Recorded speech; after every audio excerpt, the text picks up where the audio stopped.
علم ولا فنكوش؟ اكيد فنكوش. دكتور اميره طاووس، استشاري الامراض الجلديه، الصابون المضاد للبكتيريا هو الحل الامثل للمحافظه على البشره من حب الشباب؟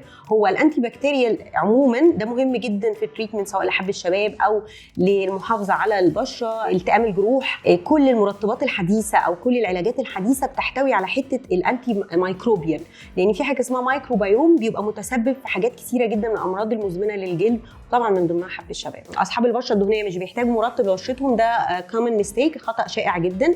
اصحاب البشره الدهنيه محتاجين ضروري جدا غسول مناسب ومرطب مناسب لبشرتهم يوميا. البوتوكس ممكن يسبب تسمم المريض. البوتوكس من احلى الاختراعات الموجوده في الحياه، بس اختيار نوع التوكسين، هو اسمه توكسين البوتوكس براند، وعملوا على فترات متباعده تحت اشراف طبيب فاهم جدا تشريح الوجه وتشريح العضلات، عشان ما يغيرش اللوك بتاعك وترجعي تقولي مش عايزه اعمله تاني. الاسترتش مارك مستحيل يروح اثرها، كان ممكن اقول لك كده من شهر، بس سبحان الله احنا لسه واصل لنا انوفيشن مصر خطيره. من اول جلسه ممكن نشوف تحسن ما كناش بنشوفه باي وسائل علاجيه قبل كده، متوفر عندنا برضو في الكلينيك. الشيفنج للبشره بيطلع شعر الوش شبه الرجاله، بدل بنعمل ليزر تريتمنت مصاحب للشيفنج مفيش مشكله، يعني سمك الشعرايه هيزيد مع الشيفنج بس هيبقى الريسبونس بتاعها للليزر اقوى، لكن لو مش هنعمل ليزر ما افضلش ان احنا نعمل شيفنج لشعر الوجه.